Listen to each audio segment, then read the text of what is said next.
Ирүү үзэгчдээ MBC NEWS мэдээллийн хөтөлбөрийн даваа гарагийн дугаар эхлэж байна. Мэдээллийн товчхонд анхаарал хандуулна. Халдвар тул нь халдвар тусавчны эрт тэмдэглэлэг баг 93 үзлэг 1-р агаас эхэллээ. Галт зэвсэг 2019 нэгдсэн арга хэмжээ явагдаж байна. Улс аймгийн засаг даргын нэрмжид цэрэг спортын дэл цогцлбор тэмцээн зохион байгуулагдаж байна. 90 хүүхдийн цэцэрлэгийн барилгын их засварын ажил дуусаж ашиглалтанд орлоо. Уран онцлогийн уран жиргээ уралдааны бүртгэл эхэллээ. Эдгээр олон бусдад мэдээллийн дэлгэрэнгээд анхаарал хандуулна. Мэдээ эхлэж байна. Аймгийн засаг даргын 2016-аас 2020 онд хэрэгжүүлэх манай улс үйл ажиллагааны хөтөлбөрт тусгагдсан халдвар тол нь халдвар тусавчны эрт илрүүлэг баг 93 үзэлгийг энэ онд улаан умсмын 12 багийн хэмжээнд анхудаа зохион байгуулж байна. Тус үзлэгний нээлт улаан умсмын 1-р багт 9-р сарын 28-ны өдөр боллоо. Аймгийн засаг даргын 2016-аас 2020 онд хэрэгжүүлэх манай улс үйл ажиллагааны хөтөлбөрт тусгагдсны дагуу халдвар тол нь халдвар тусавчны эрт илрүүлэг баг 93 арга хэмжээг улаан умсмын 12 багийн хэмжээнд анхудаа зохион байгуулж байна. Тус үзлэг 9-р сарын 28-наас 1-р багийн төвөөс нээлттэй хийн эхэллээ. Баг 93 үзлэгийг аймгийн иргэдийн төлөөлөгчдийн хурал орон нутгийн хөгжлийн сангаас 50 сая төгрөгөөр санхүүжүүлсэн бөгөөд 5-р сараас эхлэн Улс аймгийн 18 сумд баг 83 үзлэг зохион байгуулагдсан бол 9-р сарын 28-наас эхлэн 10-р сарын 9-ний улаан умсмын 12 багт баг 93 болон зохион байгуулагдаж байна. Энэ удаагийн баг 93 үзлэг нь халдвар тол нь халдвар тусавчны эрт илрүүлэг онцлогоог хийж 8-аас 9 төрлийн шинжилгээг иргэдэд эрүүл мэндийн даатгалын дэвтэр хамаарахгүйгээр үзүүлж байна. За аймгийн засаг даргын 2016-аас 2020 оны манай улс хөтөлбөрт бол арга иргэдийг халдвар болон халдвар тусавчнаас урьдчилан сэргийлэх одоо баг 93 үйл ажиллагааг үнэ төлбөрөөр зохион байгуулна гэж ингэ заасан. За өнөө жил 2019 онд аймгийн иргэдийн төлөвлөлийн хурлаас орон нутгийн хуулийн сангаас 50 сая төгрөг ингэж санхүүжүүлсэн. За энэхүү арга хэмжээг бид нэр хавар 5 сараас эхэлсэн. За 18 сумын бүх багуудаар явж арга иргэдийг үзлэг шинжилгээнд хамруулад дууссан. За аймгийн засаг даргын захимж гарсан энэ захимжийн дагуу өнөөдөр бид бүхэн Улаангом сумын 12 багт үзлэг шинжилгээ хийхээр хүрэлцэн ирээд байна. За өнөөдөр Улаангом сумын 1-р баг дээр чандунд бид нэр энэхүү халдварт болон халдвар тус өвчний урьдчилан сэргийлэх үзлэг хийгээд нээлт эхэлж байна. Хамгийн гол нь бид нар энэ арга иргэдийг хамруулах ёстой, бүгднийг хамруулах ёстой. Эрүүл мэндийн байгууллагын зарчим байдаг. Бүх нийтийн эрүүл мэндийн хамралтыг 100% болгох гэсэн. За энэхүү зорилгыг хэрэгжүүлэхийн тулд бид нар энэ үзлийг зохион байгуулдаг. За Улаангом сумын 12 баг дээр бас бид нар өрөвс байдлаар хийхээр бас ингэж төлөвлөсөн.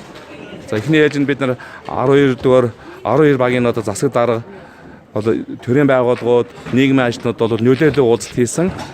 За энэ үзлэгийг чанартай хүн амыг хэрхэн хамруулах, за яаж зохион байгуулах, хаан хийх талаар нэлээд ярилцаж ингэж хийж байна. За өнөөдөр бид нар чанар энэ эрдэм сургуулиуд хийж байгаа нь бол нэгдүгээрт энэ байр талбайг ашиглаж байгаа. Эмч мэргэжлүүд маань стандарт өрөө тасалгаанд үйлчлүүлэгчийг аятаа тухтай байдлыг хангаж үйлчлүүлэх тал дээр анхаарч байгаа. За хоёрдугаарт бид нар бүртгэлийг сайжруулж байгаа.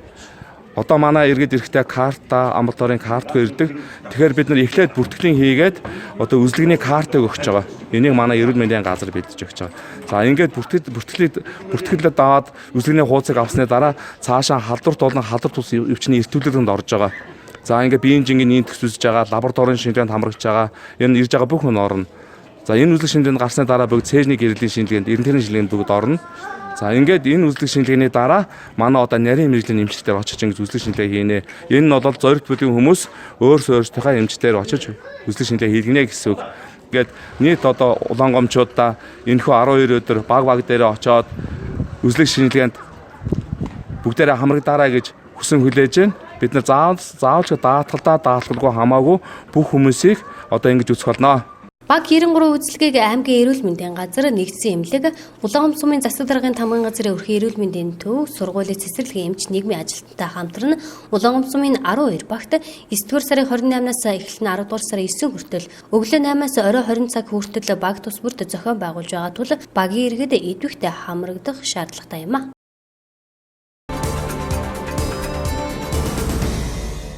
Дараагийн мэдээ Монгол Улсын галт зэвсгийн тухай хуульд заасны дагуу иргэн хуулийн этгээдийн өмчлөлт байгаа.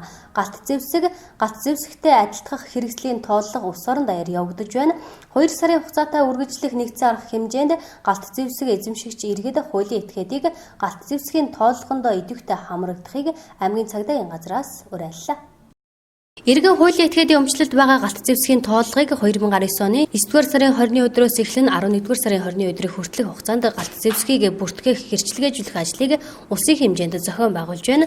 2 сарын хугацаатай үргэлжлэх нэгдсэн арга хэмжээний хүрээнд галт зэвсгийн тухай хууль, холбогдох журмын хэрэгжилтийг хангах, галт зэвсгээр үйлдэгдсэн гэмт хэргийг илрүүлэх, галт зэвсэгтэй адилтгах хэрэгсэл, сумны хууль бус 8-аг таслан зогсоох, эрен сурвалжлагдж байгаа галт зэвсэг түүнтэй адилтгах хэрэгслийг илрүүлэх, бүртгэх гэрчлэгээжүүлэх ажлыг аймгийн цагдаагийн газраас зохион байгуулж байна. За галт зэвсгийн тухай хуулийн 22 дугаар зүйлийн 22-ны хууль зүйн сайдын 2015 оны А202 дугаар тушаалаар баталсан галт зэвсгийн тооллогын уулах журам, мөн оны А249 дугаар тушаалаар баталсан галт зэвсэгтэй адилтгах хэрэгслийн жагсаал түүнийг ашиглах, журмын хэрэгслийг хангах, за гэмт хэрэг үйлдэлд ажигласан алдагдсан эрен сурвалжилсан галт зэвсгийг олж тогтоох.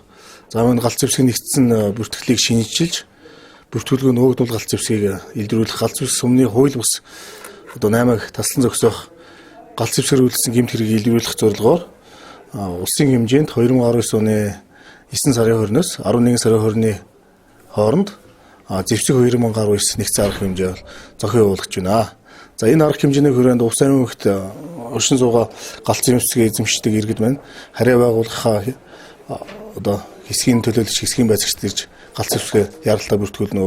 За тэгэхээр галт зэвсгээ бүртгүүлээгүй тохиолдолд хуулийн ямар хайрцаг хэлэх вэ? За зөрчлийн тухай хуулийн 5-6 зааснаар иргэн хуулийн этгээд өөрт эзэмшиж байгаа галт зэвсгээ хуулийн хугацаанд бирж бүртгүүлээгүй бол иргэнийг 40 мянган төгрөгөөр 41-жээр хуулийн этгээдийг 401-жээр буюу 400 мянган төгрөгөөр торгох тийм хуулийн зангастай байгаа.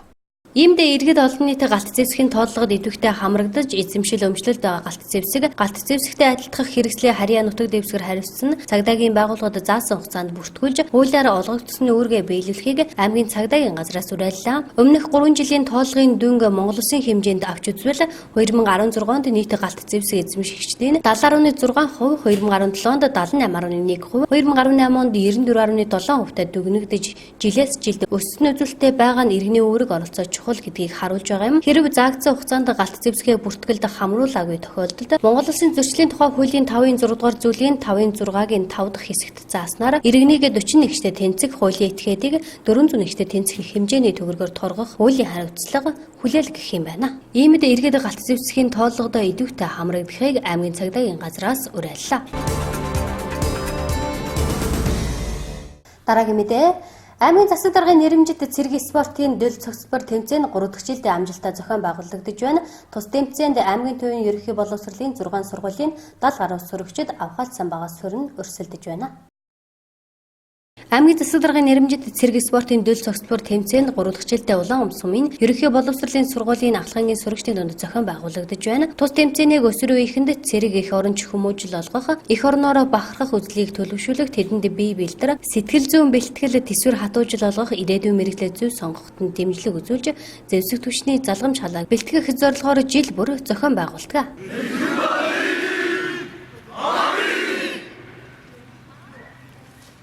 За аймгийн засаг даргын нэрэмжит цэрэг спорт дөл тэмцээн байна одоо. Харин хоёрт нь улаан сумын 6 дугаар сургууль хэлж байгаа. Дөл тэмцээн одоо 6 сургуулийн одоо баг сурагчид ирсэн одоо сая нээлттэй хийлээ. Энэ тэмцээн маань одоо сүүлийн 3 жил одоо зохион байгуулж байгаа. Суулгааныхаа дараалал шууд 1988 онд зохион байгуулж одоо нэгд нь улаан сумын 4 дугаар сургууль 30 жилийн дараа зохион байгуулж байгаа маа. Багууд маань одоо бэлтгэл сайн хийсэн гэж бодож байна. 25 оны бэлтгэл одоо хийсэн. Одоо бэлтгэл юухт бол ангиас мэрэгчлээ авчиргаад зайлууллаа. Одоо нодлон жил орж хүүхдүүд бас онд орж байгаа, бас турш хүүхдүүд орж байгаа гэж бодож байна. Бэлтгэлээр сангасан маш бодож байна. Тэгээд энэ тэмцээн маань гол ач холбогдох юм бол хүүхд охчуудад цэрэг их орж хүмүүжил олгох, төсвөр хатуужил олгох, мөн одоо багаар ажиллах, нөхдөд хүндлэх, хайрлах тийм ээ. Их орноо хайрлах, үзэл одоо хүмүүжүүлэх, олгох хийм одоо зорилготой тэмцээн уралдаа юм аа. Энэ тэмцээн уралдаа одоо цаашдаа бол жил өгөх нь одоо явагдаж одоо жилээс ч одоо улам чанаржиж одоо хүүхдүүд байна одоо хүсэн хүлээдэг одоо нэг тэмцээний маань одоо нэг болж байгаа одоо баяртай байна зэрэгтэй хэмжээс бол тэгээд энэ жилийн тэмцээн бол одлох чигээр мөн адилхан өдөртөмжөөр явж байгаа. Одоо эхнээс нь бол 90 даалгаврууд бол ханийн сон хийдэрсэн байна хүүхдүүд байна одоо сургуульчид маань сургууль маань одоо урлагийн номер үзүүлнэ, ягсаалын аялгаа үзүүлнэ, гартан тулааны аялгаа үзүүлнэ. Тэгээд марш тактик тэмцээн гэдэг ингээд нэгсэндээ бол зөвхөн одоо марш тэмцээнээс гадна бол хүүхдүүдийг одоо урлаг спорт тийм ээ одоо жагсаалч ажиллагаа бие тамир гэдэг бүх төрлөөр ингэж шалгадаг учраас энэ тэмцээн одоо өргөн одоо ачлагдaltaй боллоо гэж үзэж байдаг. Цаашлаад хүүхдүүдийн бие биелдэрт одоо маш одоо эргэн нөлөөлж одоо мөн одоо нэг цэргийн албан хаагчтай одоо залгамж халааг бэлтгэх. Эргээд хүүхдүүд одоо эндээс одоо ингээд цэрэг гэж юмраадаг одоо мэдээ сурч аваад дараа жилээс даруй төгсөж тийм ээ цэрүүхэн болох. Одоо ирээд байгаа мэрэгчлийг сонгоход бол маш ач холбогдол үүсэж байгаа. Тийм учраас одоо энэ сайхан тэмцээнийг одоо цааш улам одоо идэвхтэй өргөжүүлж одоо бидний явахыг одоо хичээж байна. Тэгээд одоо тэмцээнд оролцож байгаа одоо нийт одоо хүүхдүүдтэй сурагчтай одоо амжилт хүсье. Идэвхтэйг маань бэлтгэж одоо оруулж байгаа багш нарт нь мөн сургуулийн удирдлагуудад бас одоо баярлалаа хэлье. Тэгээд тэмцээнд нь одоо шударгаар өршөлтөж амжилт гаргахыг одоо нийт сурагчтай өсөөрөө. Энэ тэмцээнд манайх 3 дахь жилд оролцож байна. Өдөрт жил манайх 5 дугаар байранд орж ирсэн. Тэгэл энэ жил сайн хийсэн. Бид нэр 20 хоног бэлдсэн байгаа энэ тэмцээнээс өмнө. Бэлтгэл бол хангалттай гэж бодож байгаа.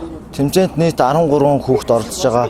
Тэмцээний төрлөн гэвэл талбай дээр бид нэр урлагийн тоглолт, гардан тулаан, цэргийн 1.16 тоо дасгал хийж байгаа. Тэгээд цэнгэлтгээр өдөөсөө шорчоод марш тактикийн тэмцээнд орно.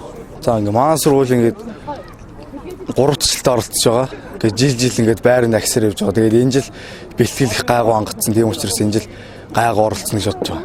Энэ жил 14 хоногийн бэлтгэл хангаад бэлтгэл харьцангуй гайгүй болсон байна. Өнгөрсөн жил 4 дугаар байранд орсон.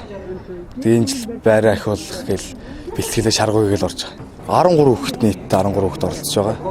Тэгээд тасгийн захирагч юм би. Тэмцээнд 7 эрэгтэй 4 эмэгтэй сурагч нэг тасаг болон өрсөлдөж байгаа бөгөөд тасаг бүр батлан хамгаалах тухай хууль тогтоомжийн мэдлэг гарнад шидэх жагсаалын бэлтгэл цэргийн 16 тод дасгал эмнэлгийн анхан шатны тусламжийн норматив бука тэмцээний урлагийн номер цэрэг эх орны сэдвүүд ханийн сонин бэлтгэж танилцуулах зэрэг олон төрлөөр өрсөлдөж байна.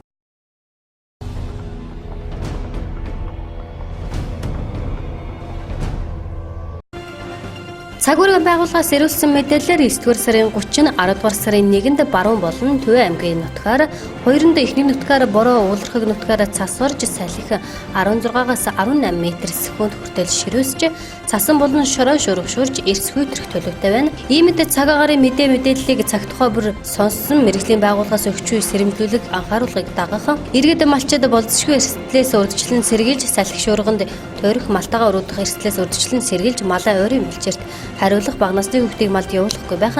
Тээврийн хэрэгслийн жолооч нар нь хол ойрын замд гарахдаа тээврийн хэрэгслийн найдвартай байдлыг хангаж бензин шатууны нөөцтэй дулаан устай зорчих зэргээр болцшгүй эрсдлээс урьдчилан сэргийлж сонор сэрэмжтэй байхыг онцгой байдлын ерөнхий газраас анхааруулж байна.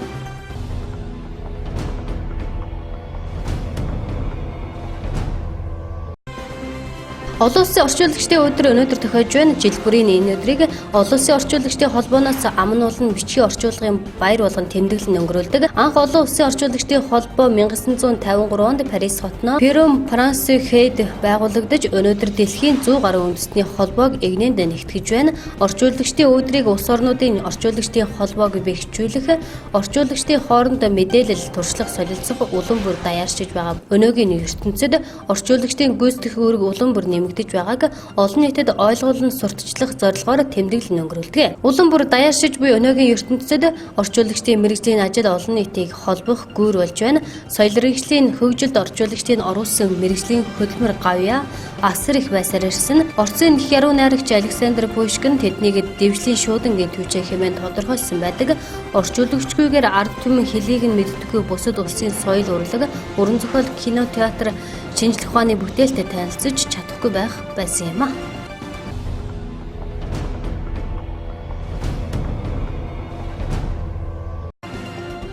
Монголын үндэсний бүхий холбооны тэргүүлэгчид 9-р сарын 27-ны өдөр хуралдан аймаг цэргийн цолтой бөхчүүдийн нэрмбийг шинжилэн гаргажээ. Тэргүүлэгчдийн хурлаар өмнөгөө Хэнти, Говьсонбор, Налах дүүргийн Инжилийн баяр наадамд төрүүлж өзөөрлөж шүүгэрсэн бөхчүүдийн амжилтыг хүчингээр тооцоохоор шийдвэрлэсэн байна. Учир нь Тус аймагуудын баяр наадмын үндэсний бүхий барилдаа нь баяр наадмын тухай хууль, үндэсний их баяр наадмын тухай үндэсний бүхий барилдааны дүрм зорьсон.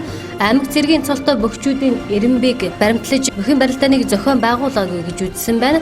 Энэ талаар Монголын үндэсний бүхий холбооны ерөнхий нарийн бичгийн дарга Цогтбаатар маргааш аймаг цэргийн цолтой бөхчүүдийн нээлтийн барилдаан болох гэж байгаатай холбоотойгоор энэ талаар Монголын үндэсний бүхий холбооны ерөнхий нарийн бичгийн дарга Цогтбаатар аймаг цэргийн цолтой бөхчүүдийн нээлтийн барилдаан болох гэж байгаатай холбоотойгоор Монголын үндэсний бүхий холбооноос аймаг цэргийн цолтой бөхчүүдийн нэрмбийг яаралтай гаргах шаардлагатай болсон учраас тэргүүлэгчид хуралдлаа. Учир нь нодон жил аймгийн баяр наадмын дараа Монголын үндэсний бүхий холбооноос нэрмб гаргахдаа наадмаар 2 болон 4-ийн давааны онолтыг хийхдээ нэрмбийг зорчиж хийсэн аймагуудад албан ёсны сануулга өгсөн. Энэ жилийн аймагуудын баяр наадмын бүхий барилдааны 2-ийн даваанаас хойших барилдааны мэдээллийг татаж авч шалгасан. Гэтэл дээрх 4 аймаг 2-ийн давааны онолтоо ирүүлээгүй. Мөн өмнөгөө Налах дүүргийн үндэсний бүхий барилдааны 2-ийн даваанд нэрмб өөрчилсөн дураар нь онолтод тааруулсан асуудал байгаа. Энэ талаар зарим бүх өргөдөл гомдол гаргасан нь дээрх зөрчлүүдийг харгалзан үзээд амжилтыг нь нэрмбэд оруулахгүй байхаар тооцсон байна. Мөн Баханга дүүргийн баяр наадамд төрүүлж үзүүлсэн шүүгэрсэн бөхчүүдэд цол болгосныг хүчинхийд тооцжээ.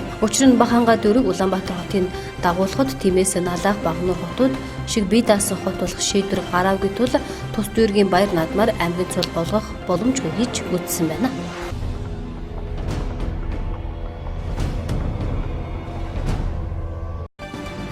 Ансик подкаст 2 дахь дугаартаа дэлхийн нийтээр нас оролтын тэргүүлэх шалтгаан болж буй зүрх судасны өвчний шинэ эрсдэлтэй хүчин зүйлийн талаар өгүүлсэн байна. Дэлхийн 25.185 мянган хүнийг хамруулсан судалгаагаар хүн амын боловсролын түвшин зүрх судасны өвчтний өвчлөл нас оролтыг нэмэгдүүлэх томоохон хүчин зүйл болж байгааг нотолсон байна. Тодорхойлбол өндөр хөгжилтэй хөгжингүй болон хөгжил буурай орнуудад иргэдийн боловсролын түвшнээр нь ангилж үзэхэд боловсралгүй болон бага дунд боловсрол эзэмшсэн хүн зүрх судасны өвчлөлд өртөх магадлал нь 16 дахин ихгүй ангисан тоо баримт гарсан байна. Уг судалгаагаар боловсролын түвшин дээшлэх тусам хүн өвчлөлийн шалтгааныг ойлгоно, өөртөө шүүмжлэлт сэтгэлгээгээр хандаж өвчлөл үүсгэж буй эрсдэлт зан үйлээ ухамсарлаж эхэлдэг бөгөөд улмаар эрүүл зан үйлийн сонголтуудыг хийж эхэлдэг байна. Сургуулийн өмнөх болон ерөнхий боловсролоор эрүүл мэндийг боловсролыг зөв олгуул ирээдүйд учрах олон эрсдлүүдийг бууруулах боломжтойг дурдсан байна. Түүнчлэн судлаачид тухайн нийгэмдх ёс заншлыг өөрчлөх амаргүй бөгөөд ерөн хүн шинэ соёл зан үйлд суралцахдаа маш хойрог ханддаг гэдгийг онцлсан байна. Мөн тухайн орны боловсролын системийн мөн чанар бодлого дунд юунд оршиж байна. Үүнтэйгээ уялдус нийгэм хамгааллын асуудлууд ямар түвшинд байгааг анхаарах хэрэгтэй. Ялангуяа эрүүл мэндэд суурилсан сургалтын хөтөлбөр боловсруулах маш чухал. Эдгээр нь цаашид хүнс үйлдвэрлэл болон эм үйлдвэрлэгчид шинэ бүтээгдэхүүн гаргахдаа ийм хүчин зүйл байдаг гэдгийг зайлшгүй анхаарч үзэх гол өгөгдгөн болдгийг онцлсан байна. Онлоор нийт өвчлөлийн 15% эмнэлгийн байгууламжийн чадамж 40% хүний зан үйлээс үүдэлтэй гэж үздэг. Манай улсад 2008 оныг 2017 онтой харьцуулахад зүрх судасны өвчлөл 2 дахин өсч сүүлийн 15 жилд нас барсан 3 хүн дутмын нэг нь уг өвчнөд нэрвэгдэжээ. Монголчууд үд өвчлөлийн шалтгаан болох тамхи, өөх, тостой хоол идэх зэргийг мэддэг хэрнээ эрүүл зан үйлийг өөртөө хэмжүүлэхдээ маш сул байдаг. Уг өвчлөлт нь амьдралын буруу дадал, зуршил, зан үйлээ засах юм бол урдчлан сэргийлэх хүндрэхгүй байх бүрэн боломжтойг мөн дурдсан байна.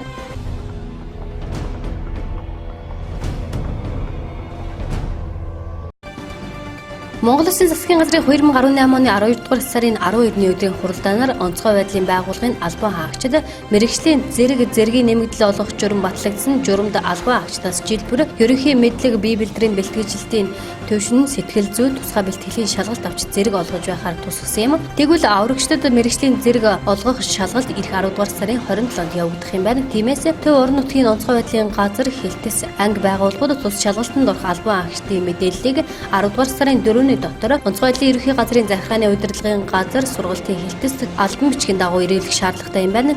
Мэргэжлийн зэргийг офицер ахлагчийн гэж ангилах бөгөөд мэргэжлийн 3 дугаар зэргийн шалгалтанд онцгой байдлын байгууллагад 5-аас доошгүй жил ажилласан. 2 дугаар зэргийн шалгалтанд 3 дугаар зэргийг аваад 2-оос доошгүй жил эсвэл онцгой байдлын байгууллагад 8-аас доошгүй жил ажилласан. 1 дугаар зэргийн шалгалтанд 2 зэргийг аваад 3-аас доошгүй жил ажилласан. Эсвэл онцгой байдлын байгууллагад 10-аас доошгүй жил ажилласан албан хаагч оролцсон гэж онцгой байдлын ерөнхий газраас мэдээллээ. Дараагийн мэдээ. Баруун Туран сумын 90 хүүхдийн цэцэрлэгийн барилгын их засварын ажлыг 1000 өндөр захир компани улсын төсвийн 300 сая төгрөгийн хөрөнгө оруулалтаар хийж гүйцэтгэх нь улсын комиссд хүлээлгэн өглөө. Баруун Туран сумын 90 хүүхдийн цэцэрлэгийн барилгын их засварын ажлыг 1000 өндөр захир компани улсын төсвийн 300 сая төгрөгийн хөрөнгө оруулалтаар хийж гүйцэтгэх нь улсын комиссд хүлээлгэн өглөө. Цэцэрлэгийн барилгын засварын ажилд зайлшгүй тусгах шаардлагатай дотор 0 угаалтур халагч дүүш ариун цэргийн байгууламжийн асуудлыг бүрэн шийдэж өгчээ. Манайхан 1000 өндөр захир компани байна. Улсын хөрөнгө оруулалтаар Увс аймагт Увс аймгийн Баруун Туран сумын цэцэрлэгийн их засварын ажлыг одоо гэрээ хийж авч гүйцэтгэж байгаамаа. Тэгээд ерөнхийдөө Увс аймгийн Баруун Туран сумын цэцэрлэг бол анх бол 81-23 оны үед бол ашиглалтанд орсон. Нийтдээ 30 хэдэн жил огт засвар ороогүй ийм барилга байгууламжийг улсын төсвөөр манай компани ерөнхийдөө бол ажлыг 7 сарын 17-нд гэрээ хийж 7 сарын 19-нд үндсэн ажил бол эхлээд одоо өнөөдөр 9 сарын 26-нд бол бүрэн засварын ажлыг хийж хүлээлгэж өгж байна. Тэгээд ерөнхийдөө бол засварын ажилд бол ерөнхийдөө их засвар хийгдсэн бол ерөнхийдөө бүх юм бол шинээр засагдсан байгаа. Бүх гадна дотн засал бүгд шинээр, цахилгааны монтаж бүгдийн шинээр хийсэн. Дулааны шугам сүлжээ бас шинээр бүгдийн сольж хийсэн. Гэсэн бүх цонх хаалгыг бас шинээр бүгдийн сольж хийсэн байгаа. Энэ дээрээс бол хамгийн том бас бүтээн байгуулалттай ажил гэж бол би өөрөө харж байгаа. Бас комиссийн гишүүд бас тэгж дүгнж байгаа шүү. Тэр нь бол өөрөө шинээр бол бөхрийн шугам сум газар бол энэ цэцэрлэгийн бөхрийн шугам сүлжээтэй дотроо бол нойлтой, цэвэр устай ийм болгосон байгаа. Гадна талдаа бол ингээд тэгшээ бөхрлөө байгаад бөхрийнхөө цоноос соруулж авдаг. Тэгээ одоо бол энэ налдраа жоохон хүүхдүүд байна. Өвлийн тэр тэсэм хүүтэнд гадаа гарч бие засахгүй бүгдээрээ анги болгондоо бие засдаг, халуун устсаар гараа угаадаг. Ийм бол бас давуу талтай ийм бас том ажил бас хийгдсэн байгаа. Ерөнхийдөө бас Увс аймгийн засаг дарга бас ерөнхийдөө бас тийм уриалгатай энэ ажлуудыг энэ сумаар нутгуудаар орхио ажлыг бас танилцуулж бас энэ юг бас өөрөг даалгаврын бас бүтээн байгуулалтанд бол энэ бүгдийг тусгаж бэлтэн одоо ингээд бол олоо явж байна. Тэгээ одоо бол энэ хугацаанд ямар ч гэсэн засварын ажил бол комиссийн 100% саналаар бол бүрэн хийж дууссан байна гэд бол комисс бол сая хурлын дүгнэлтээ гаргаад ажлыг бол хүлээлгэж өгөөд ингээд явж байна. За өнөөдөр Баруун Туран суманд энэ оны одоо төсвийн хөрөнгө оруулалтаар хийгдэж байгаа цэцэрлэгийн барилгын ажлыг хүлээж авах ажлын хэсэг ажиллаж байна.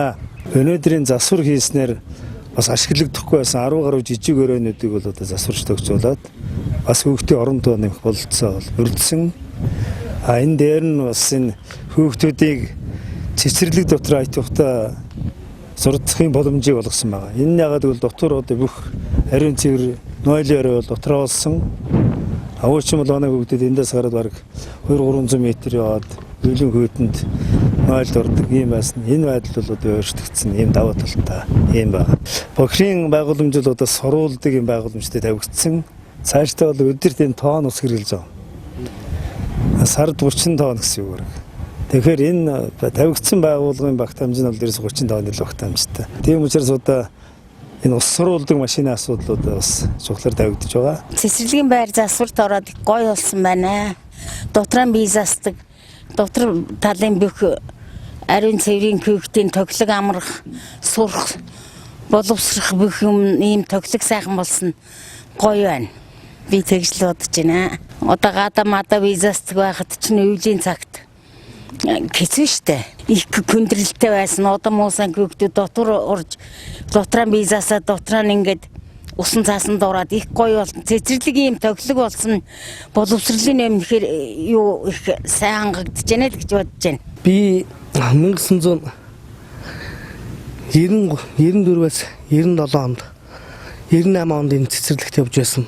Цэцэрлэгийн барилга тэрнээс хойш ирнэ засвар хийгдээгүй байж байгаад одоо 2019 онд засвар хийгдэж орчин үеийн шийдэлтэй тохиолох сайхан болсон байна. Манай цэцэрлэг маань дотроо галтгооны байдал нь бол эрүүл ахуйн шаардлага хангасан орчин үеийн болсон. Дотроо хүүхдүүдийн өвлөөс даарч хөрөхгүй дотроо сайхан нойлтой 5 дахын сайн хангаж өгсөн байна.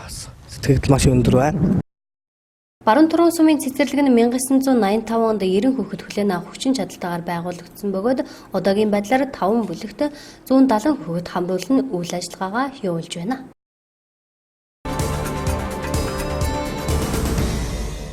Дараагийн мэдээ хүүхдийн авьяас чадварыг нээн хөгжүүлэх, хүүхдэд урлаг уран сайхны гоо зүйн хүмүүжил олгох, шинэ авьяасныг бий болгоход чиглэсэн уран жиргээ уран уншлагын уралдааны бүртгэл эхлэлээ. Уран жиргээ уралдааны бүртгэл 10 дугаар сарын 14-ний хүртэл үргэлжилнэ. Яа. Хитэн намаа мэдэмэд үлцэх хон. Заата. Бустаж яах. Уран уншигч хүүхэд багчуудын дунд зохион байгуулагддаг уран жиргээ наадам нь анх 1999 оноос эхлэн өдийг хүртэл тасралтгүй амжилттай зохион байгуулагдсаар ирсэн бөгөөд анх уран жиргээ уралдааныг Монгол Улсын төрийн сойрхолд соёлын гавьяат зүтгэлтэн хүүхдийн зохиолч нэрээрээ алдарсан Жамбын Даштундаг санаачлан тухайн үеийн Монголын хүүхдийн ордын захиргаа дараамын дугуйланд санал тавьснаар байгуулагдаж эхэлсэн байдаг. Тэр цаг үеэс эхлэн өнөө хүртэл өргөжин тэлж амжилттай зохион байгуулсаар ирсэн бөгөөд нийслэлээс цэцэрлэг баг дунд гэсэн 3 нас хөдөө орон нутгаас баг дунд насны ангилалд явагддаг байсан бол 2005 оноос эхлэн хөдөө орон нутаг ялгаагүй ахлах насны ангилал нэмэгдэж нийт 4 насны ангилалаар явагдсаар ирсэн юм. Хүүхдийн авьяас чадварыг нээн хөгжүүлэх, хүүхэд урлаг уран сайхны гоо зүйн хүмүүжил олгох, шинэ авьяасныг бий болгоход чиглэсэн уран жиргээ уран уншлагын уралдааны бүртгэл өнөөдрөөс эхэллээ. За дэлхийн болон Монголын хүүхдийн шилдэг бүтээлийн хүүхд ахчуудад таниулах, сурталчлах, за тэдний дунд уран уншлагын урлагийг хөгжүүлэх зорилготой. За уран уншлагын уран жиргээ тэмцээн маань бас одоо энэ жил зохион байгуулагдах гэж байна, уламжлалсараа. За энэ одоо тэмцээн маань одоо улсын хэмжээнд зохион байгуулагддаг. За аймаг бүр зохион байгуулад шалгарсан хүүхдүүд маань улсад очиж өрсөлддөг байгаа. За Улаангом хотноо бол 10 дугаар сарын 15-ны өдөр Улаангом хотын 7-9 огийн соёлын төв зохион байгуулалтаар туугарсан байгаа. За бүртгэл маань одоо өнөөдрөөс эхэлж байна. Бүртгэлийг 10 дугаар сарын 14-ний өдөр хүртэл за улс Child доогор зураас увс этиахуциком хаяг болон за манай гэр бүл хүүхд залуучдын хөгжлийн газрын байран дээр бас өөрийн биеэр ирж бүртгүүлэх боломжтой. За насны ангиллын хувьд сургуулийн өмнөх нас буюу одоо цэцэрлэг, за сургуулийн бага нас, дунд нас, ахлах нас гэсэн юм одоо 4 насны ангиллаар зохион байгуулагдана. За минутын хувьд одоо сургуулийн цэцэрлэгийн нас бол 1-2 минут, сургуулийн бага дунд нас бол 1-3 минут, за ахлах нас бол 2-5 минутанд одоо чөлөөт сэдвээр одоо дэлхийн болон одоо Монголын хүүхдийн шилдэг зохиол бүтээлийг одоо өөрөө одоо жүжигчилсан байдлаар тийм ээ уран уншиж үзүүлнэ. За насны ангиллал бүрээс одоо тус бүр одоо эхний 3 байрыг шалгаруулж за төрүүлсэн хүүхэд маань улсад оролцох эрх авна. За одоо 19 сум бас хамрагдаж хүүхдүүд маань бас ирж өрсөлддөг байгаа. За тэгэхээр яг манай байгууллагаас бол зардлыг авахгүй одоо тухайн орон нутаг болон эцэгчүүд зардлыг хариуцна гэж бас удирдамж дээрээ зааж өгсөн байгаа. Тэгэхээр одоо энд тэмцээнд оролцохоор одоо бэлдэж байгаа багш сурагчд болон за цэцэрлэгийн өмнөх насны хүүхдүүд маань бас энэ тэмцээний уралдаандаас идэвхтэй хамрагдахыг энд ашигт уриалж байна. Уран уншлагын уран жиргээ уралдааны бүртгэл 9-р сарын 30-наас 10-р сарын 14-ний хүртэл үргэлжлэнэ. Тус уралдаан нь сургуулийн өмнөх нас буюу цэцэрлэг 1-2 минут, сургуулийн бага нас буюу 1-5 анги 1-3 минут, сургуулийн дунд нас буюу 6-аас 9-р анги 1-3 минут, сургуулийн ахлах нас буюу 10-аас 12-р анги 2-5 минут гэсэн 4 насны ангиллаар явагдана. Оролцох хүүхдийн мэдүүлгийг 2019 оны 10-р сарын 14-ний дотор Child доогор зураас өвс этиахуциком цэхэм хаягаар болон гэр бүл хүүхэд залуучдын хөгжлийн газарт бичгээр авч ирж бүртгүүлнэ. Тэмцээнд оролцогч хүүхдүүд унших уран зохиол болон зохиолчийн нэрийг тодорхой мэдэж байх ёстой юм. Уран жиргээ уралдаан нь 2019 оны 10 дугаар сарын 15-ны өдөр Улаангом сумын 7-10 дугаар багийн соёлын төвд явагдана. Тус уралдаанд төрүүлсэн хүүхэд улсад оролцох эрхээ авах юм байна.